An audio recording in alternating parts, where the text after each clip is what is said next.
Hey there, everybody. Coffee with Kate, episode 3. Sitting here with one of my favorite people, Mr. Ernie Manansala Jr., because apparently there's another.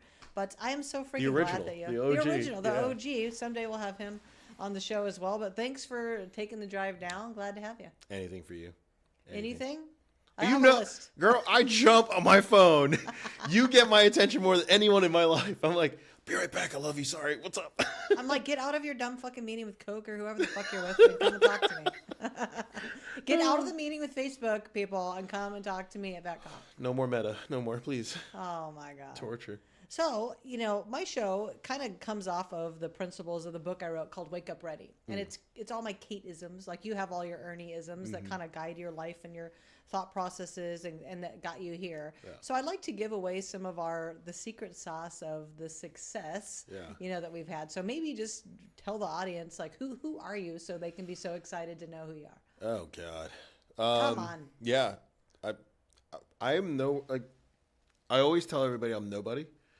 But the somebody that I've become from, like we were just saying, like we all started from like where we never thought we would be.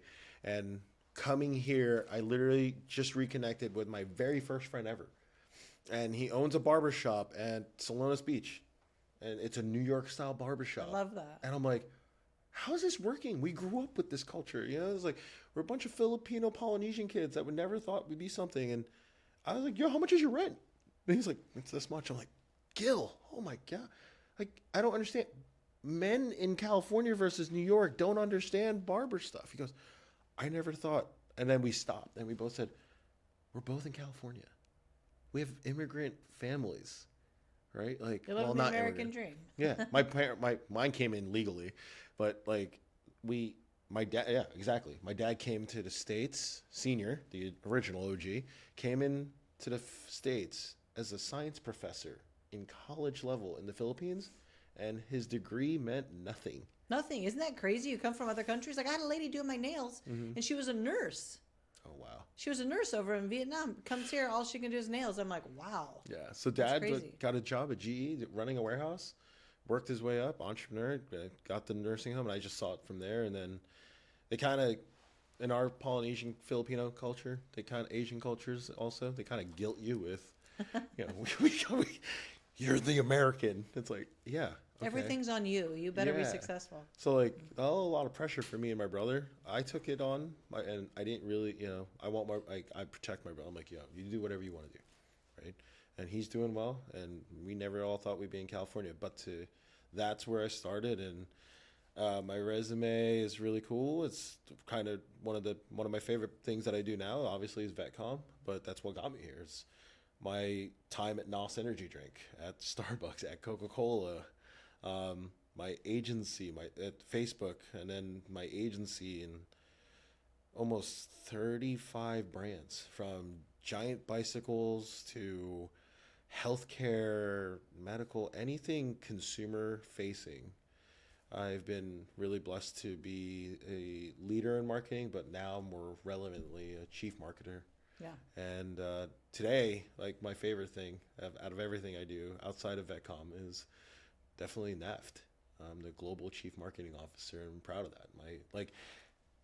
This is a team that I've been entrusted to culturize, right? And it came from a lot of bad history, but like the 4 predecessors prior to me, the 4 CMOs are still there.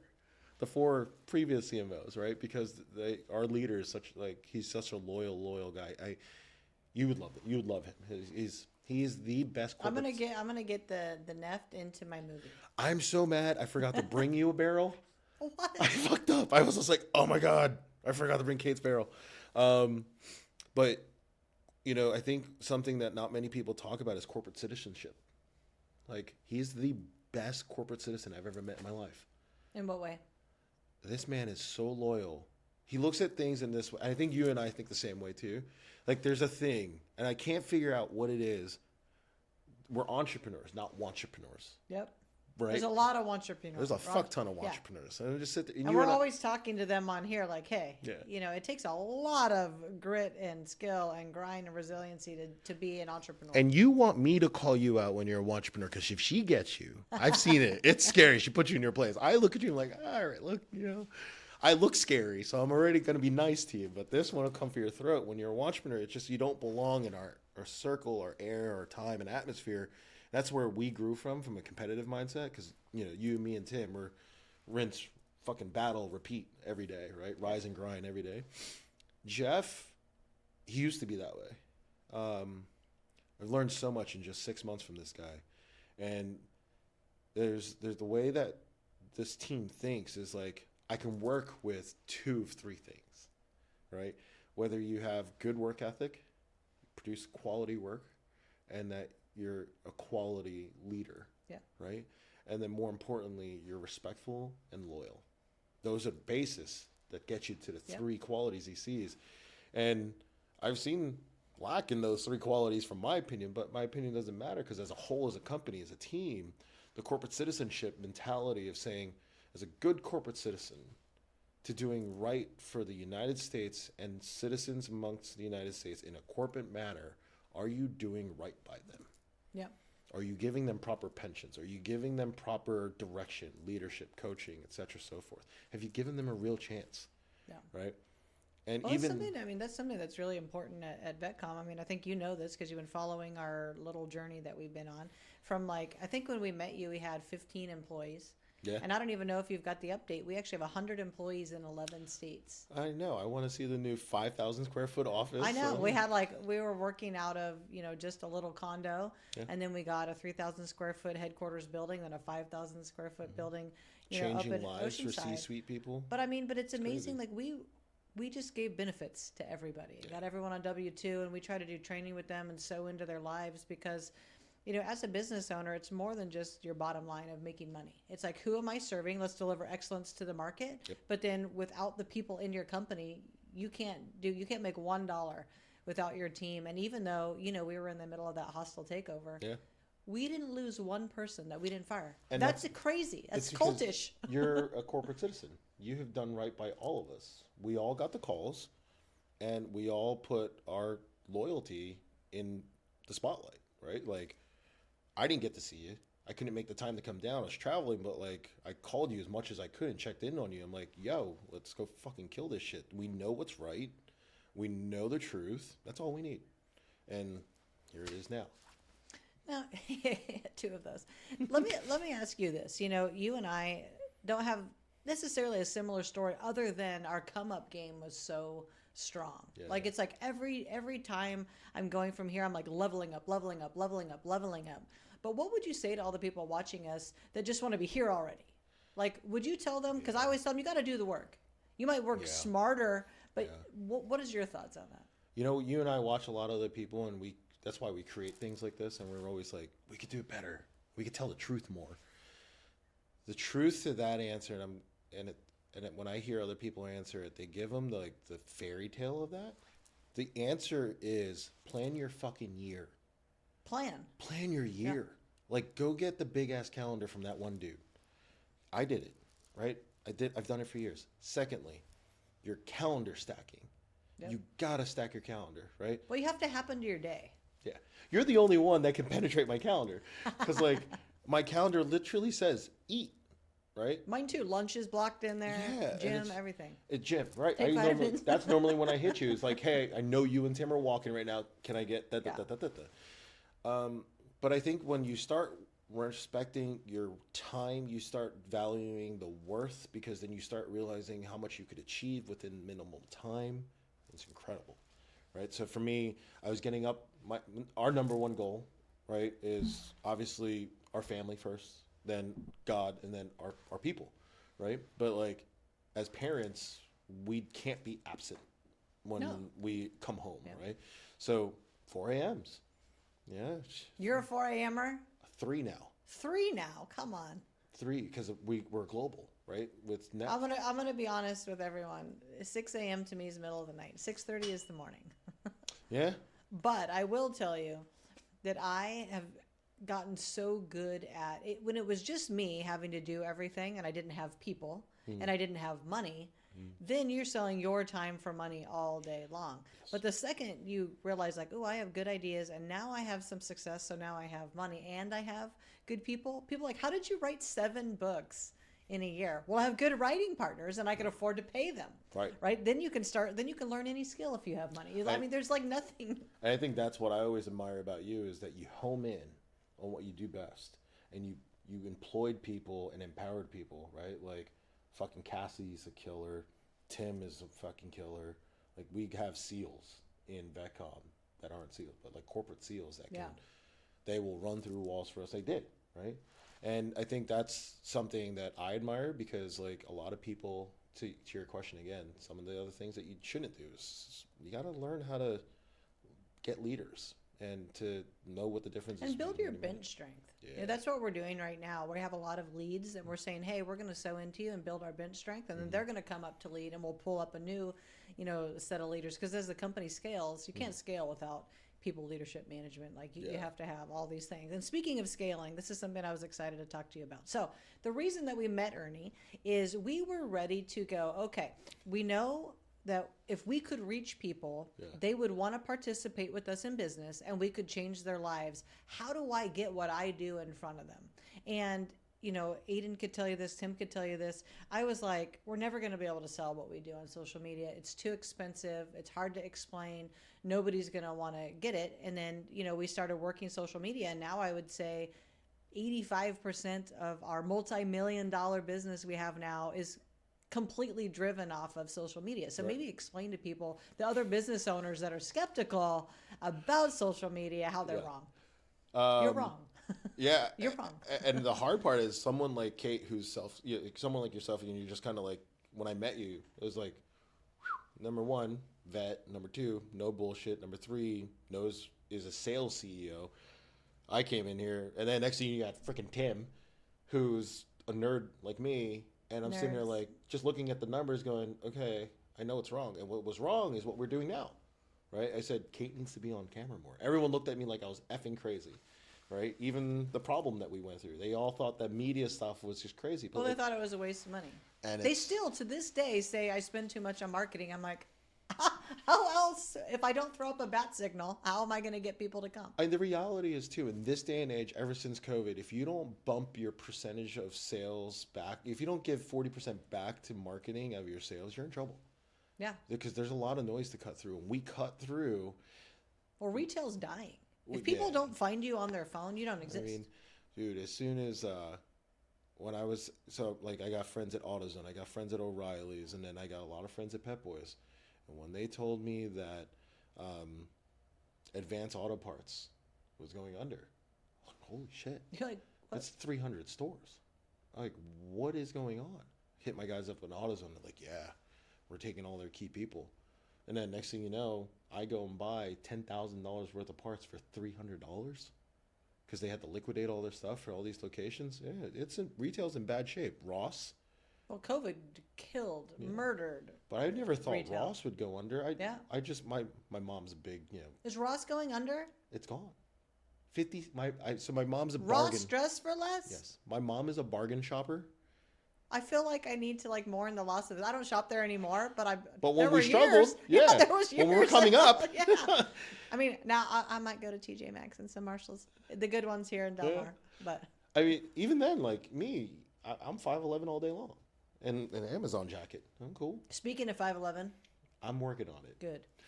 But I think that you're right because my mom being a bargain shopper, 50 cents for a T-shirt, 75 cents for a pair of jeans, it's going away.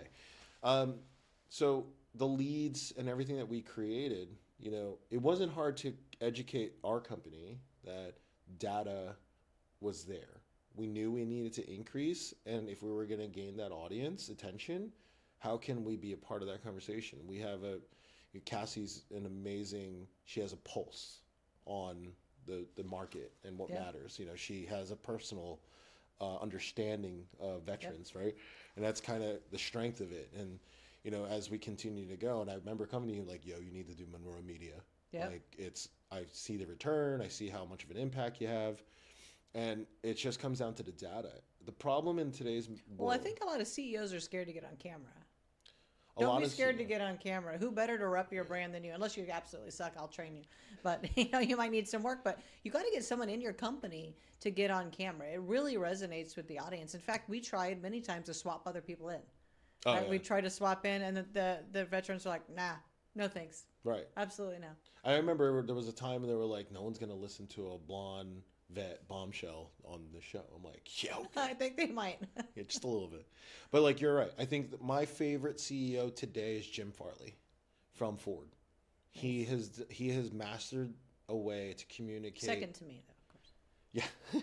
he's mastered a way to be more impactful than Elon Musk. Love that. And he's impactful for every race. I was like, that's incredible. And then he's now convincing everybody that there's Ford Performance and then there's Ford E, right? Like, I know I'm a car geek, but I'm also a C-suite geek. And when I see a C-suite leader do that, I'm like, oh man, class is in session. Like, cool. I need to be mindful of this and the people that work for me and like how to show weakness and how to show a progressive forward return from that, right? At this level, it's hard. But back to your question, like when you're coming up to that level, like you only could be at that level, like and start looking and hating us but there's so many of us that aren't really looking at that hatred. We're looking and we're putting our hand out to bring these people up. Yeah, and people are like this. You put your hand out, Yeah. like, But then there are a few that put their hand out, like Cass, Yeah. right? Like Cass is a sponge. oh, I just had a couple people, and I'm not going to name them by name because that would be caustic and rude, and I'm too precious. But that worked here in our media, on Monroe Media, for the company. And I just found out recently that they hated me. I know who you're talking about. They hated me, yes, the whole time. Like literally, like just hated me. He had no problem taking the money. And it's unfortunate because they're not going to go to the next level because they're not pacing off of or you know, and it's just sad. I think those things like, but that's also another thing that I would tell anybody that's trying to get to the levels is definitely like fail fast, right? And for that specific individual, I really hope that he fails fast and he realizes. I think we're there. I feel like we're driving DoorDash. Yeah. Not that there's anything wrong with that, but it's a bit of a fall. Yeah. And I think there's a lot of the lessons that we've learned, right? And that's kind of what we always did. Like there was weeks like we will really have like 20 leads. I'm like, hello, how am I supposed to run my multi-billion-dollar business off of 5 freaking leads? And you're like, no, come back, it'll be fine. I was like, and then you and I would look at that, and that's the real secret is that like Marty, myself, and we really dive into it because we look at it, we care for it, we're incentivized to be a part of the company.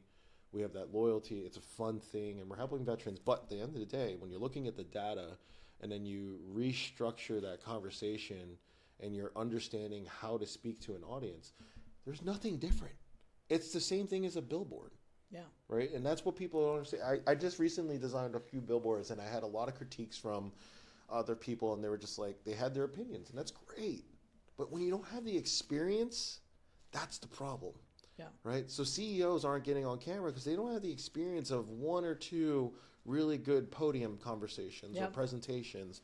But I've actually been thinking of starting to coach some other CEOs and people coming up because I remember before I ever got on the news, I've been on the news about 400 times now. It's like Are you still doing that? Still doing it. How? Like, almost every day. Oh my God. Because they book me and I'm like, You poor kid. I literally just go and look at my calendar. I'm like, oh, I'm going to be on the news in 10, 20 minutes. And I just hop on the news and start talking. But it wasn't that way when I started. Yeah. So I think there's this whole thing where if people only met us right now in this time and space and they're like, wow, you guys are CEOs of your companies and you're a CMO and you touched all this stuff and you ran for Congress and all this stuff that we've done. Yeah. They might think like, ooh, I want to be you like right now. Like, what do I have to do to be you? Well, let's get in a time machine and go back. So what would you tell these people who are only seeing our success right now? Like, what would you tell them? Like, in order to get to where we are, what things are they going to have to go through in order to get here? It's a really great question. I think the things that they're going to go through is just the amount of failures that they're going to see. And how much you're going to get told no. Oh, God. Yeah. No. I get told no by Tim every day. That's his favorite word, though. Yeah. I think there's the thing is you just got to understand you're going to fail a lot, right? Like, and you have to try different things. So, for example, I'm trying to find new forms of income, right, for me. And what is that? buy a $5,000 power washer, find a salary and build a salary for one kid to go drive around my truck and trailer and service three things: car washes, trash can washes, and sidewalk washes for a $5,000 used car wash power washer kit. Done. Look at that. And once that works, buy another one. Yeah. But I failed. Sucked. Right? Not good. The kids sucked. No, the kids sucked. Yeah. The kids. Human capital can cost you. Human error is what I call Horrible. it. Yeah. And then you could build SOPs and reporting. Some people technology for all of you over there that can't get past your ego and the fear of learning tech. It's your fault. It's your fault. Yeah, you have to do it. You have to. And that's the hard thing in hiring people, right? Yeah. You're looking at like, okay, at our company, because everything is done online or on Zoom or whatever, you have to be able to run the CRM and you have to be able to run Zoom and the affiliate program, just all these things. Yeah. And you can tell when you're interviewing people that they're just glazing over like, oh no, this is out of my ability here. And the scarier part, there's fucking kids like Aiden, they're coming for your lunch. Oh yeah, all day. Like, and they like everybody 15 older. You better spend some time online figuring stuff out. Our kids are going to come and kill you because they have technology. Oh, my little guy. Sometimes like, what are you doing? He's like, oh, I'm building a world on my on my iPad. I'm like, oh, okay. And that that's what a lot of people remember. Like Legos was some of the key pieces of why some of the best engineers are in this world today. Roblox. He plays Roblox. Minecraft. Minecraft. He totally gets the coding. We sent him to coding camp. The kid's 7 years old. Right. And now, what is that going to establish for the future? Everything we want made in the movies, it's coming.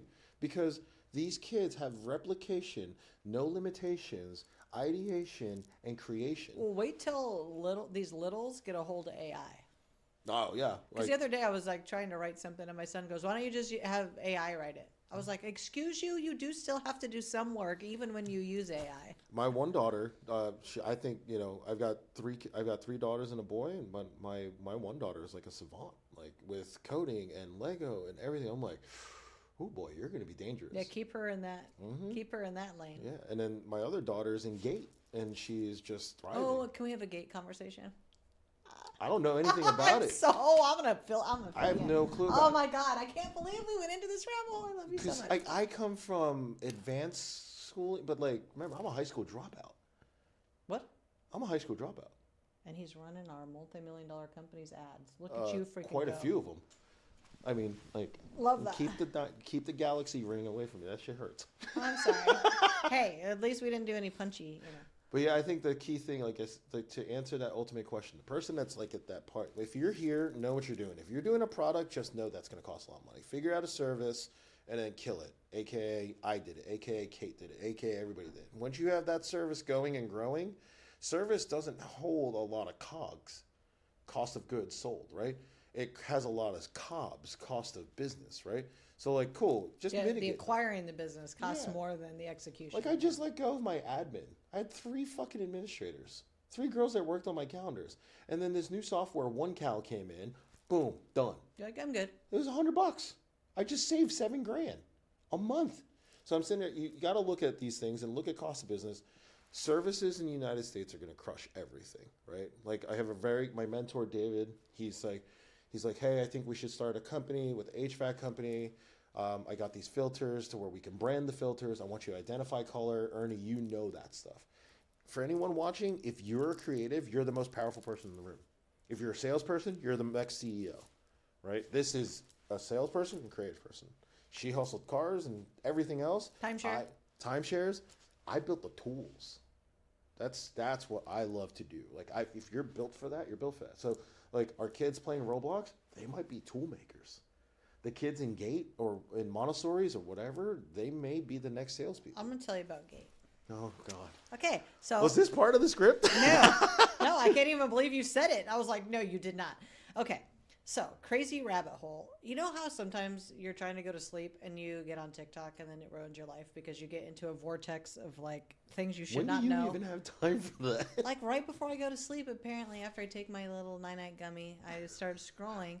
And I see this guy talking about Gate. So when I was in private school, I started going back to public school in 6th grade. The same week I come back, all 6th graders are at camp. So now I'm by myself at the school with a teacher. This teacher, she apparently thought I was smart, whatever. So she tested me for GATE. So I take all these tests, all these weird card things, all these problem solvings, an IQ test, a whole week of testing. She calls my parents. We're going to put her in GATE. She's like very advanced or whatever. So I'm in GATE from 6th, 7th, 8th grade. Then it turns to AP when you get into high school. So I almost block GATE out of my brain. Then I see this guy talking about all the stuff in GATE. And they say that GATE back in the 80s and 90s, late 70s, 80s, 90s, was the CIA's Gateway program. So then he starts going, have you ever sat in a room with a moderator that didn't work at your school and you had headphones on and listening to this, and he plays the thing. This guy whose voice we were listening to was the #1 hypnotist in the world, and they were teaching us how to astro project and have ESP and like high-level problem solving. We were sitting learning Morse code. Crazy shit. So fast forward a bit, I never wanted to go in the military. Never even thought about it. Patriotic person, but I don't come from a military family. Like that was not on. I even asked my mom, would I have ever got in the military, let alone the Marine Corps? She was like, absolutely no. Like that wasn't on your menu at all. So I decide. I would bet 90% to 100% of people that see you at church would never think you served. No, most veterans are. Oh, did you? I'm like, yeah, bro. I was in the Marine Corps. Like okay. Sunday best. Calm it down. Nobody ever thinks so. So I go to the recruiter. I go to sign up. They send me to MEPS. I get to MEPS and they say, hey, you got a nearly perfect on your ASVAB. We're going to test you for linguistics and for Morse code. I don't remember learning Morse code. I go, okay, fine. So I aced both tests. I get to boot camp. And the last week of boot camp, they said, hey, we got bad news for you. You're a contract linguist, which means if we can't provide it to you because the school's full, you can go home. Well, this was back in 1998. I'm not going to call my family you know how hard it was to get plane tickets then? I don't even know how people did. Like, I don't even know how they did it. I'm not calling them. I already went through boot camp. I'm going to stay. Oh my God, did you call in for tickets back then? I guess. I don't know how you did it. I didn't ever even book myself a ticket. So then he says, but you can do the Morse code cracking thing. I said, I don't even think I did good on that test. I doubt it. He goes, no, you aced it. And now I realize I aced it because I learned it as in 6th grade, 7th and 8th grade, breaking all these codes. So then it turns out that the 4 top things that people become if they go to GATE: military intelligence, doctor, lawyer, or an artist. If I look at my class, all but 2 people are one of those 4 things. What in the hell? So have fun with that whole GATE thing. I don't think it's the same program that it was before. But talk about a rabbit. If you want a rabbit hole, go look into GATE. Isn't that completely nuts? I am making sure my daughter never puts on headphones. Well, start asking, what is she doing? Like, what did you do today in GATE? You want to know? Yeah. She's on her school computer. And my daughter showed me that she knows how to code a turtle to go from point A and control a little turtle to go all over these islands. I wonder what that means. There's all kinds of stuff that she's into. I'm telling you right now, and they had us drinking this weird pink drink, and they said that this drink opened up the pineal gland to the hypnosis, like you were doing it in conjunction. I'm telling you right now, I tell people all the time, the way my brain works is not normal. Like it's definitely like over here. So I just found that to be like such an interesting thing. There's all these weird, and I think that's why they try to get rid of some of these platforms, because people can now. That's why young people don't trust anything. Yeah. They can learn anything. They're like, that's bullcrap. And that's the crazier part too. Like back then, of our ages, it was a encyclopedia. Yeah. Go get the Britannica. Yeah. We had the Britannicas were very popular. And yeah, I remember. We had to make payments on them. They were so expensive. I vividly remember the guy walking to my mom's door in Jersey City with all these books. Yeah. And I was like, Mom. And she's like, oh, it's for you. I was like, I just looked at the pictures. You're like, I'm definitely not reading it. Yeah, I was just like, I didn't even value this at all. I love you. I'm sorry, but do you remember when you had to remember stuff? Yeah. You remember that? I remember having to write something. You'd have to go to the library, go find a book, or look at microfiche. Right. If I told my son about microfiche, he would be like, "What? Why don't you just look at it on your phone? What are you doing?" And I think that's the thing too. All these entrepreneurs today, whether they're a boomer or the boomers are definitely going to be the ones that need to just use their experience if they need to rebuild themselves or revive themselves. I think the Gen X guys like me, you just need to embrace. Gen X. Yeah, you just got to embrace. You got to change. You got to keep going. Again, like there's the... Well, I think the boomer generation, you're seeing a lot of them invest in the younger generation now. Now. I think they're realizing I might not be able to iterate what I can do, but I have enough money to invest in this next generation. That's why I always tell young people, working for like somebody like me, working for someone like you, that's the investment you should make in your future. 100%. Come and work for somebody that will go, look, I'm gonna help you full time together. You don't need to do all this caca. Just stay tight right here and watch what I do. Be an asset to me, and I will be an asset to you. I think there's a lot of I keep hearing it, but it's analytical paralysis. That's like you can't fucking just go Top Gun mode. Don't think and just do it. Analysis paralysis. I can't fucking stand people with that shit. You're like, just go. And I tell them, I'm like, look, just my favorite movie's always been Top Gun. I thought I was gonna be a pilot. I am in the car world, but like I always remember, just don't think, just do. And that's kind of what it's. There's a lot. I look at entrepreneurs today, and very similar to like the leader I'm working with now, and my leaders and my peers like you, and we all look at you guys, and I look at all of them and go, damn, we're all built different, and we're all built like, and that's why like when we team up, that's why I have so many teammates, because like I bring in so much strength from the marketing side, but it's creative, right? Well, you need something to market. Yeah. And if you can find people that have good stuff that you can bring to the world, that's like... I mean, my partner, Drew Davis, now he's bringing in so much stuff. And like some of it, I'm like, bud, I love you, but like, I know I can market anything. Yeah, in what parallel universe of time are you going to do all of it too? And that's something I learned from you, is scaling, right? And I was like, cool, I'm going to scale this bitch. And we have it, and it's great. Now I just give leadership, and I have a great bunch of managers. We got to get Conquer out. Oh, that's coming. Caffeine pouches. So I'm all for the caffeine. Drew already had the conversation. He's going to give us some info. He talked to Peter from Switzerland, and that's moving forward. And there's a lot going on. Wouldn't it be easier to just put a caffeine pouch in your damn cheek instead of have to chug drink after drink? I mean, I can't even drink those drinks. The Let's Effing Go guys are proving that, right?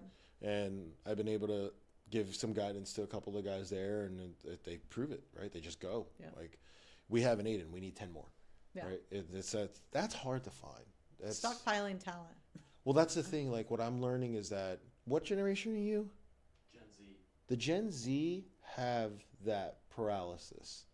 A lot of them. Perfectionism and analysis paralysis. Yeah, I think there's like, I tell a lot of people that I'm mentoring and in my circle, and I say, hey, like, fuck, dude, just fail. Chill out. Well, I tell people, when something's like excellent, it's good, ship it. Yeah. Iterate it later. People will buy it. Mm-hmm. You're never going to get something to the state of being perfect. It's like chasing the wind. Yeah. I mean, for example, what we do at VetCom, some weeks we have 100 leads a day. Some weeks we're at 20, and you're calling me going, what the F? Yeah, I don't like that. Yeah, I don't either. I don't like you. And I sit there and I'm like, what the hell happened? Right? And I'll look at him like, 90% of the times it's resetting. But sometimes I'm like, oh shit, we flooded that. That whole audience is like, it's dead. We need new content. And normally, since you guys have a pulse on the content, because again, sales and marketing, tools, right? I found this one that I really enjoy saying. You're Iron Man. I'm Jarvis. Huh. And that connects with all of my CEOs now. The CMOs need to start getting into that mindset. In this day and age, you are a fucking AI. If you're not, you're gone. And I'm very strong in AIs. I don't want to learn any more stuff. I'm tired. I'm 42. I got kids. I'm tired. I have 4 kids. I'm that much older than you. Wow. Yeah, but like, I'm tired. Like, learning AIs was like fudge. But every Sunday. But if we don't. No, I use it for a lot of stuff. We're going to start implementing it more into our business. That will give us scalability at a rapid. But it's crazy. Rate. Like all these AI companies are worth so much money. There's a couple of veteran AI companies I want to put into the app that will make everyone's lives easier, and that will scale overnight. Yeah, and I think that's another thing too, right? Like when you have a brand that is excelled and then they're diversifying and innovating, right? Again, that's paralysis. People don't fucking change. Okay, I hate to say it. The reason why Elon and the reason why I just stole this Tesla is because he didn't innovate anything. He stopped at Cybertruck and automation. No one wants to have the autonomous cars and the bus and all that stuff. Like that buzz wasn't a good move, dude. Like we need something fresher. What is it? A truck that doesn't look like from a video game. Give us a Rivian. It looked like a little kid drew it. Like one of his children drew it, and then they just made it into a car. Like if my kid, when he was 4, drew a truck, it would probably look like that. Yeah, there's like innovation. Like so, at Neft, right? We're in a barrel. We're unique. We have a lot of we have the best juice in it. We have the awards to back that up. We own the plant. We own everything, right? Once we hit, and 2 or 3 years from now, we're gonna hit. We're gonna spike. We're gonna hockey stick. Then it's gonna be a great 10 years. But it could all fall apart, just like Prime, right? You didn't innovate. You didn't change anything. You didn't keep going. You can't rest on your laurels too long. But Body Armor did. Body Armor did great with your basis fruits, your basis energies, your basis of nutritions, and then they mamba'd it. And then they mamba'd it, and they continued and then until Mamba left. But then the innovation next was water, right? Like We're innovating water now.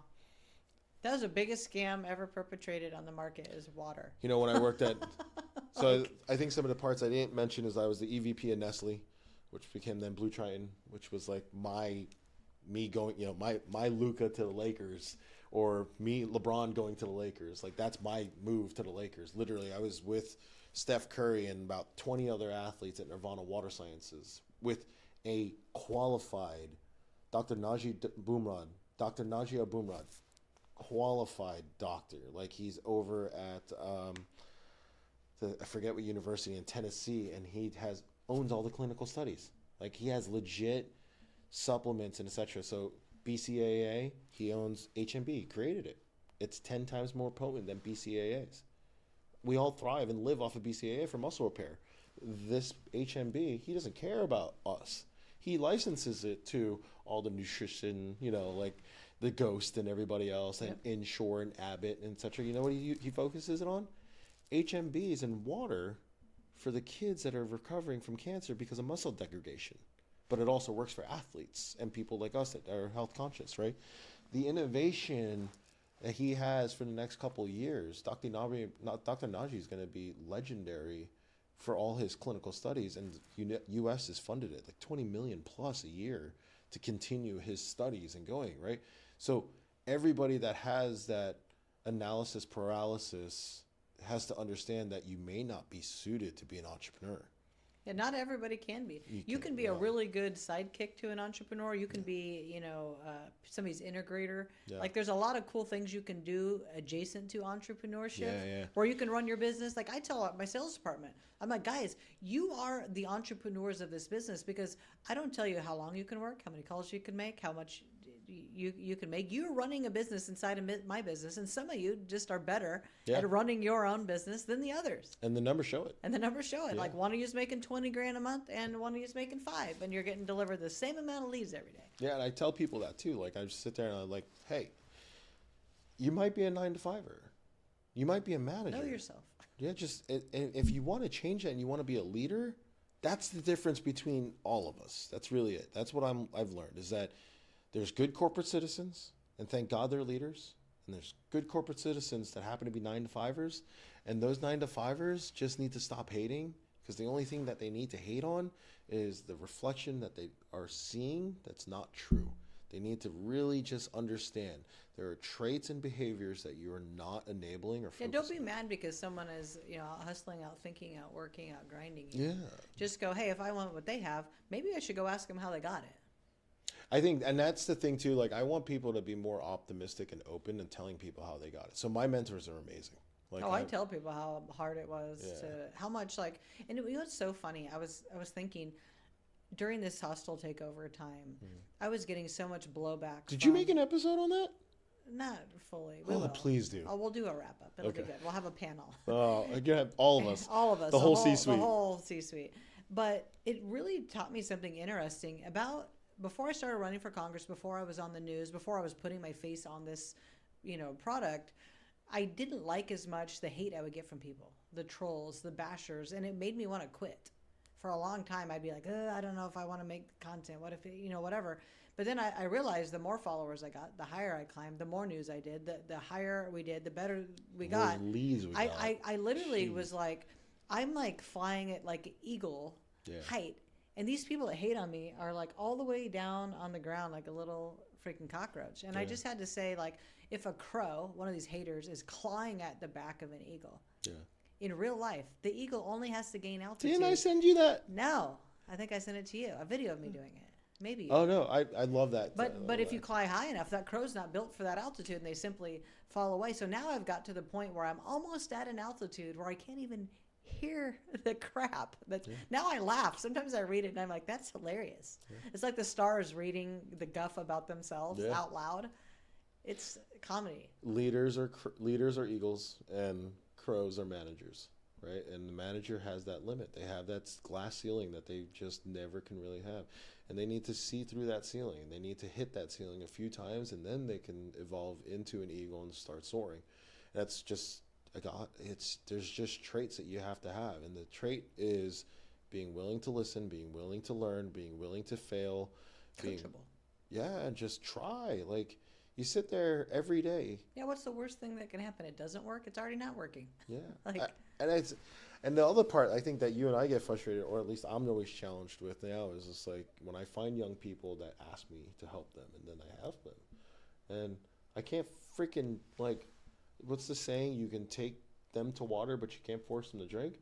Correct. I just want to fucking take the back of their necks and be like, drink more. Drink the Kool-Aid. Yeah, it's just they don't get it, I had one person that I'm really close to in my business, and that person was just burning the midnight oil away every time. I was grinding too. And then they had a life-work balance, kind of thing, and health kicked in, et cetera, so on. And that's when people call it weakness. I think it's choices. Oh, it's all about the choices you make. I talk to my little son about the choices that you make all the time, because it really, every choice is like, you can go here. Your life is branching off almost by the second. You're getting presented a new path forward that you don't even see. Yeah. Literally all the freaking time. Like, I'm looking up something I've been telling a lot of people that I heard at church through one of my brothers, and it was something that was really strong, because when raising my kids, I've always told them, like, hey, I want you to focus on one thing. So I literally will, every day before they go to school, I give them a kiss, and I look at my daughter and my son, and I say, hey, what do you do? Hard things. Why? I want to be the best. For who? The best for me. For myself, yeah. Yeah. I'm like, cool, I love you. Be here at 2 o'clock. Look at my son, 5 years old. He goes, I'm the best. I'm like, no, dude, stop. You will be. Keep going. Yeah, I was like, what do you do? Hard things. Why? Because I love my dad. I love you too, buddy. No, because you love yourself, right? And then I went to church, and the thing that I think that the answer to your question ultimately in my mind is doubt not, fear not. Yep. Well, it says in the Bible, I did not give you the spirit of fear. Yeah, and I was just sitting there like, doubt not, fear not. And that's a lot. Like, I've been telling my brother Matt, I've been bitching at him every day, and I'm just like, he's a mechanic, and he wants to have him and his wife are just this beautiful little family. And I sit there, I'm like, and this is a guy I trust to make sure my car is sound, that I can come home to my kids. Because if not, I'm sending it. Yeah. And I'm sending it 100 miles per hour. If I don't come home, it was his wrench.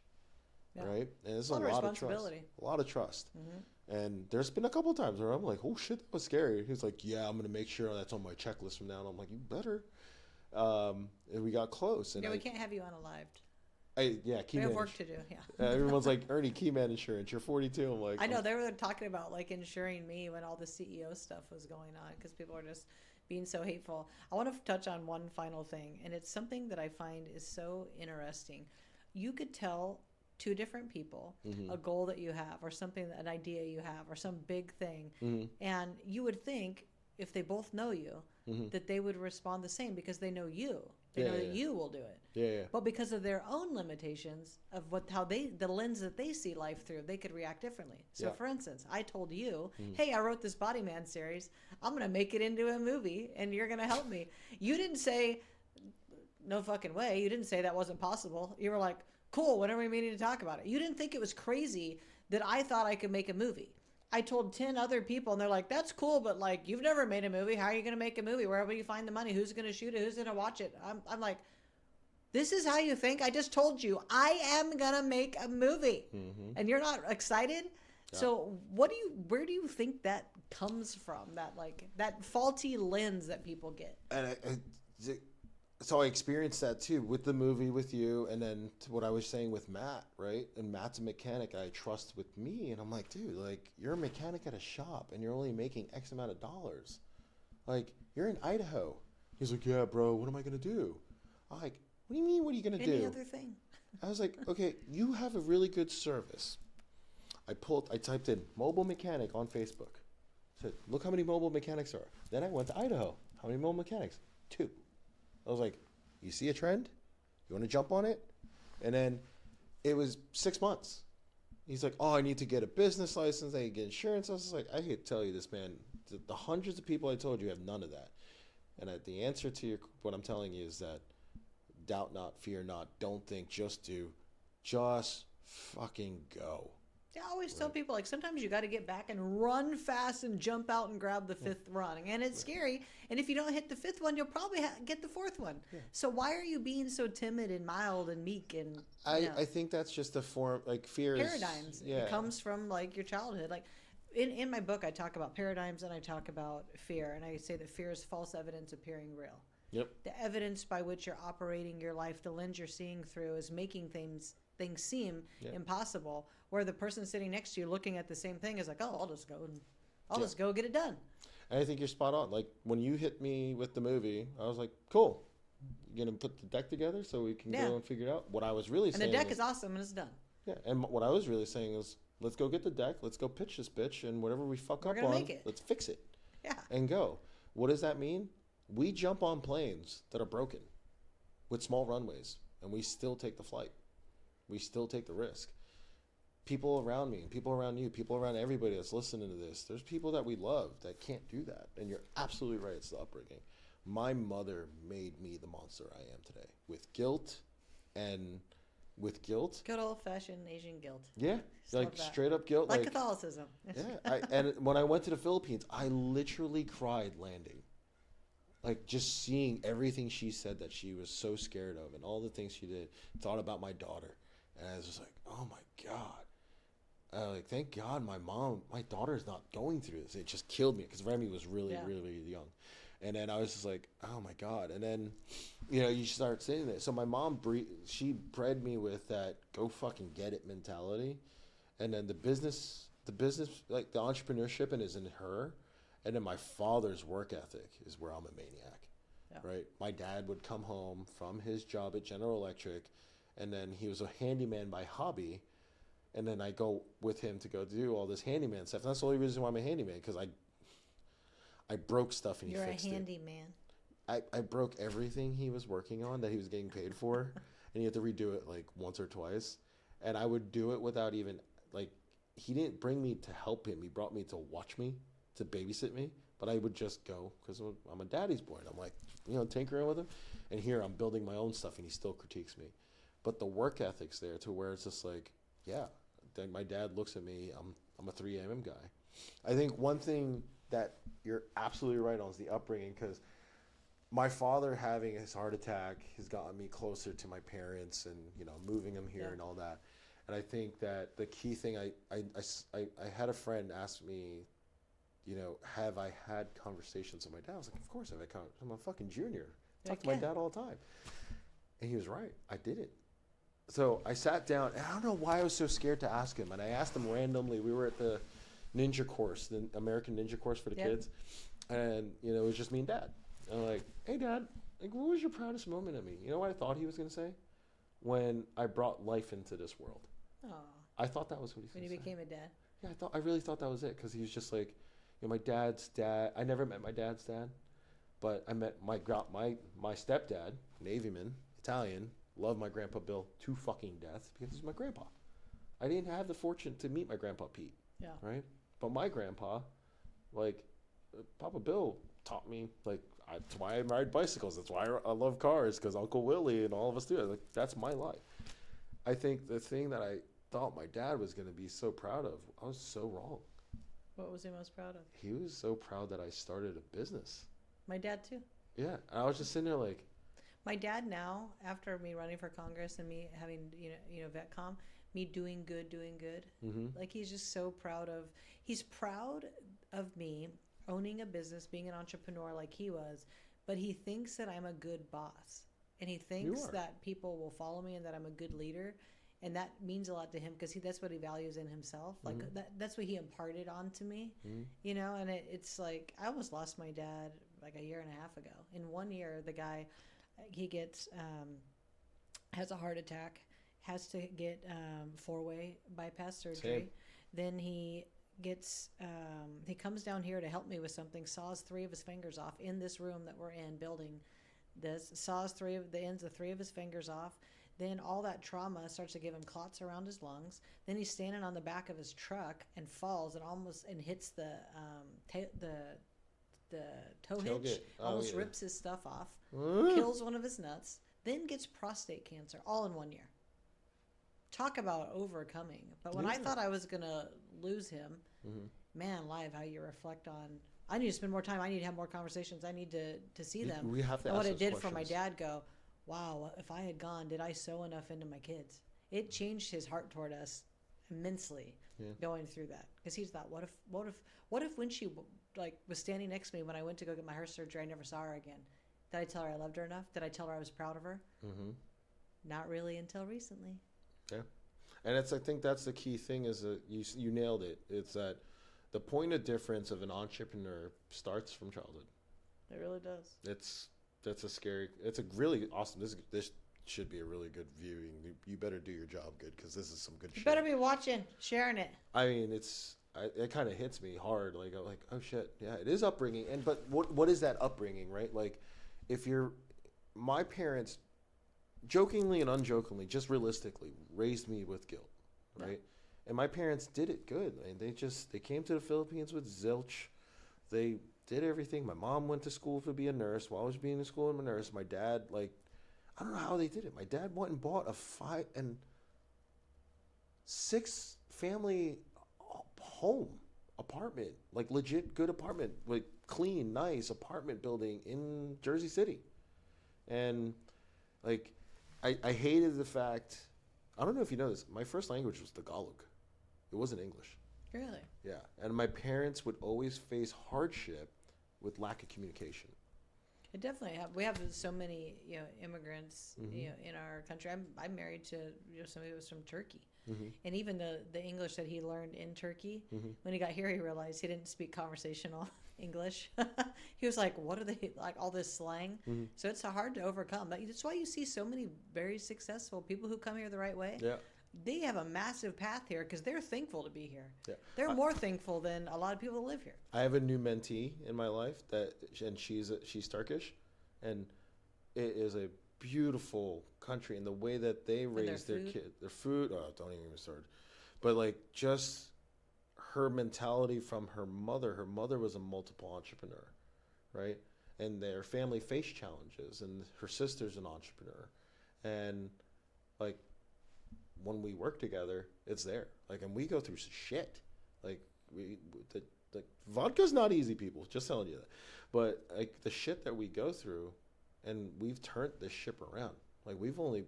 She's been here 3 months. I've been there 6 months. We turned this ship around.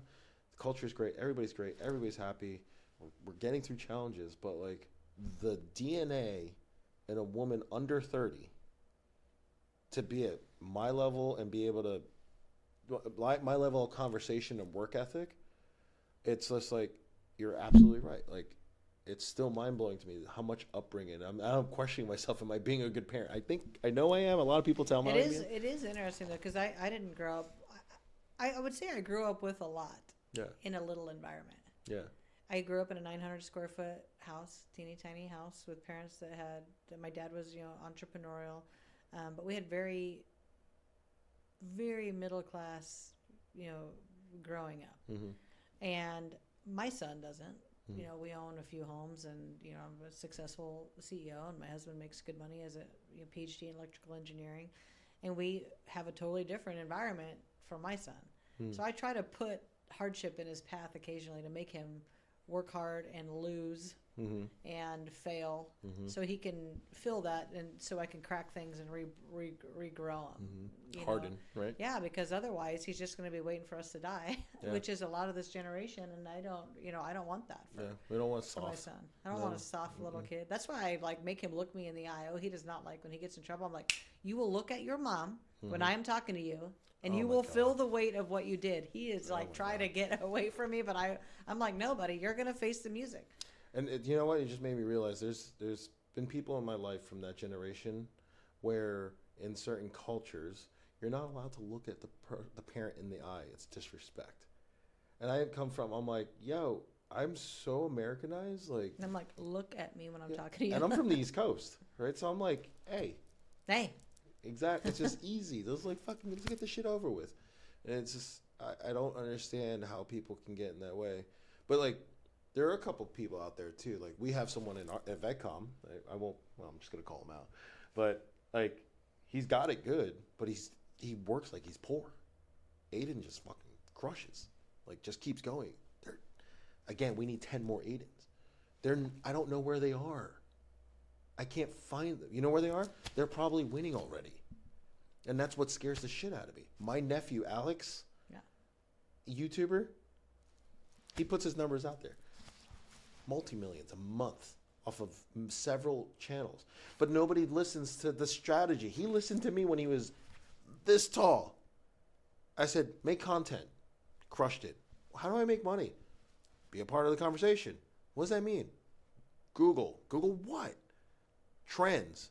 Oh, next thing you know, anybody can log online and find out who it is. I basically get on and just talk shit about whatever craziness is going on. Oh, I bet you that if the I got on and talked crap about mean Beyonce Cass? winning the country. Oh yeah, music album. I did not think that was going to be almost 1 million views just on Instagram. I only have 25,000, followers, and it just blew up because if you have the gift of gab and you can just make content. I was a girl saw me talking about, and she's really cool, and she has 300,000 followers, but she was feeling hey, I don't know if I could go live. I don't go live. I don't want to get on the news because I worried this perfectionism analysis paralysis. I go, just go live on your own. Just you know what I mean? Practice and doing it. Yeah, and fail at it. I said the first time I went on the news, it was decent, but it's not like it is now. Yeah. Just keep going, and if you keep going, you win.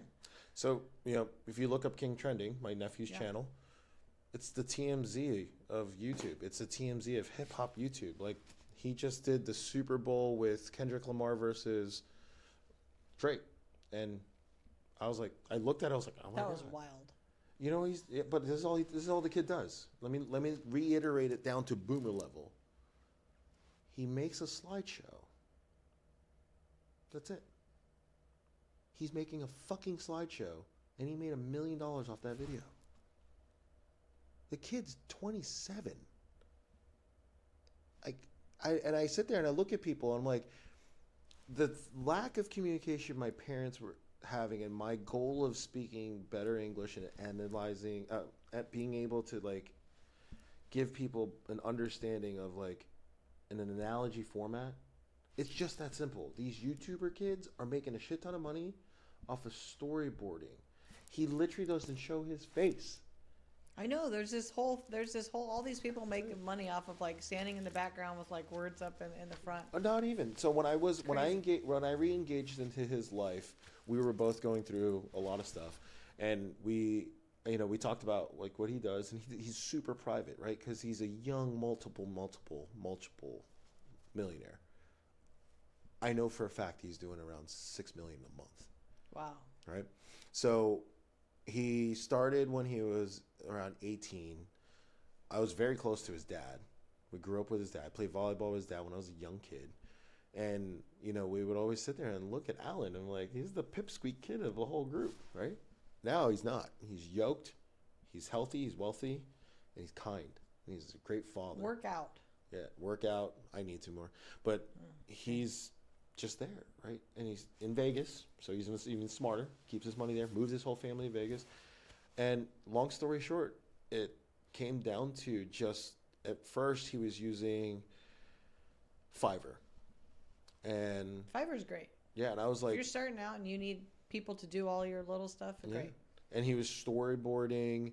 And I think the biggest reason why you won't beat me in marketing, or you won't be able to like keep me out of the game, is because how much I love to learn.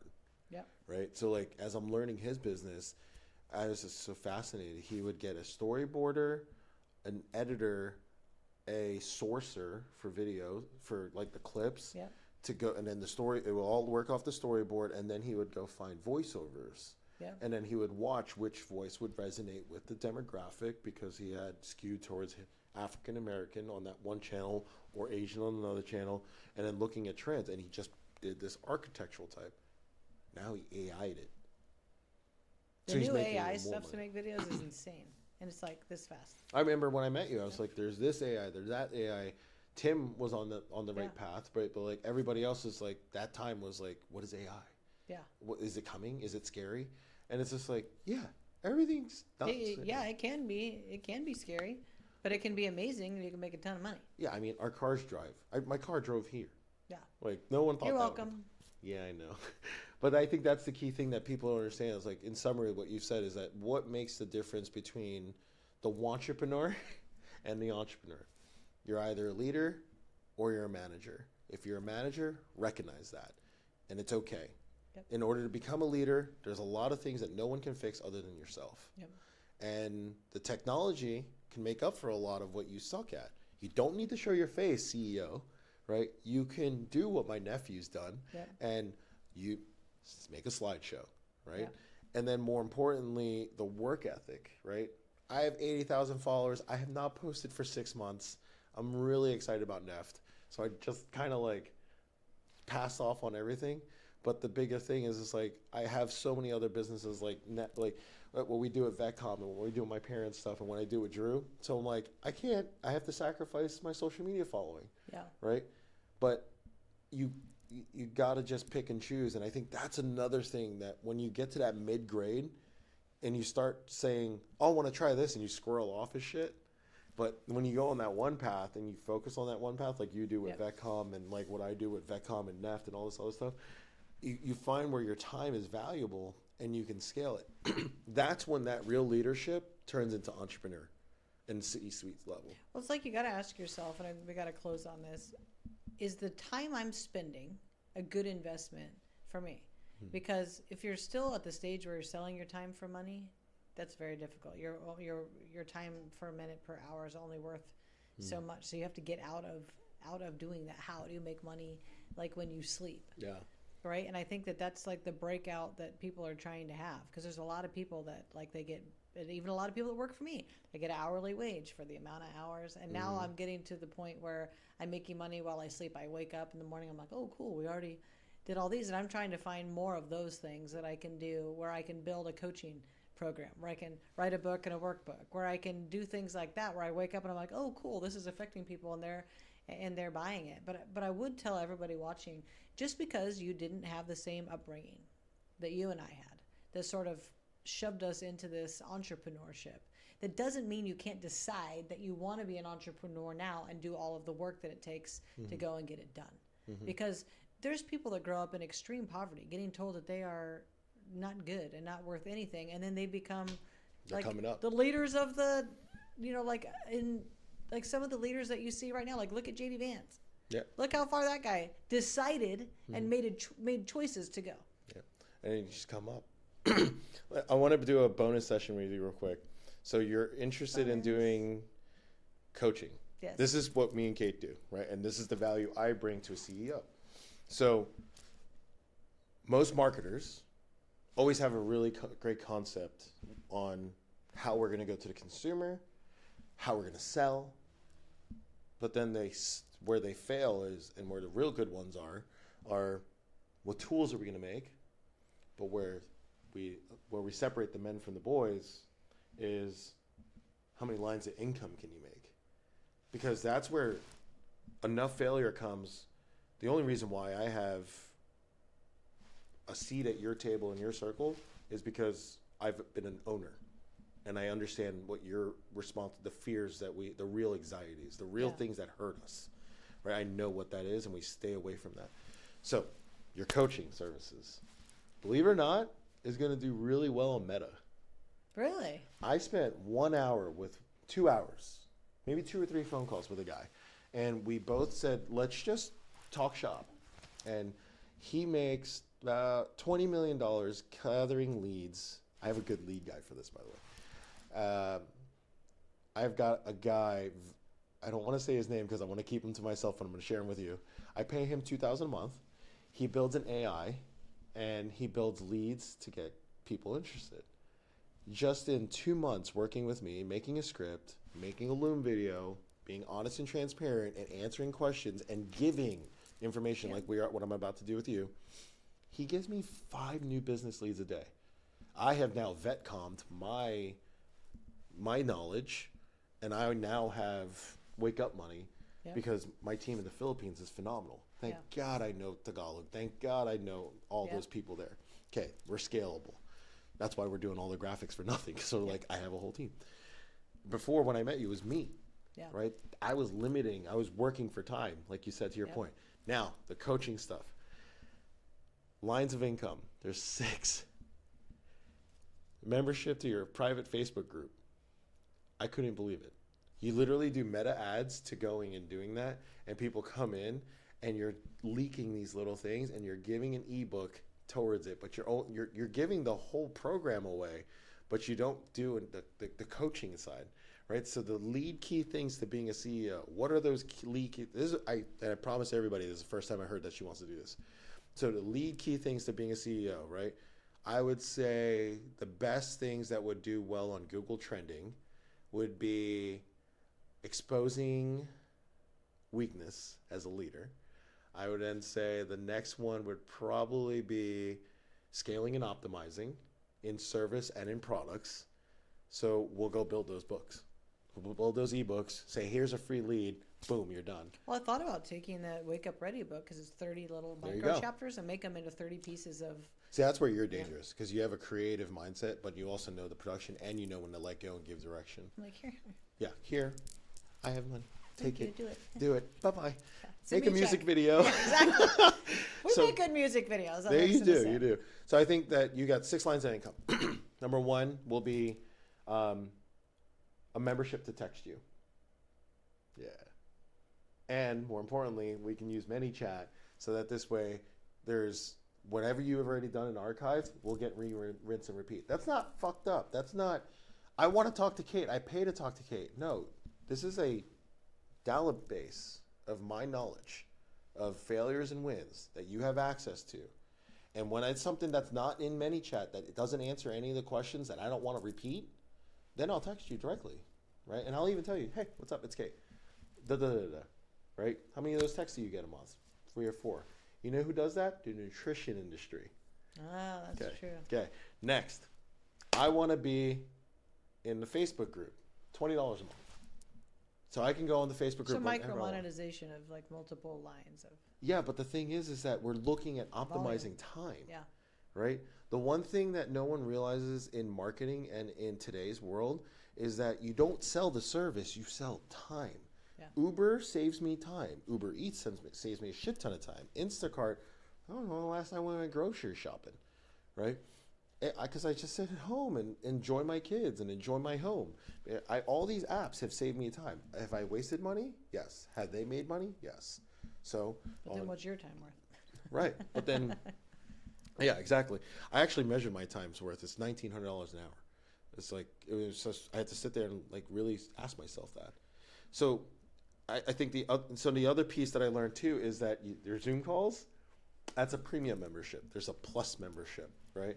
Let's just call it today's CEO, right? right? And then you're just learning how to become a better CEO or a better C-suite. You should probably do C-suite, like it's total. You have so many C-suite guys that you can teach, and then you treat it like tonal, where you could have different gym members, like you have different coaches, and then you have me, you have Tim, you have everybody else, and then you have one-on-one privates. That's another line of income. 1 hour is $300. I was blown away that this kid was getting $300. He was literally coaching people to making coaching websites in these platforms. Wow. I'm giving this isn't all his secrets, but this is his whole platform.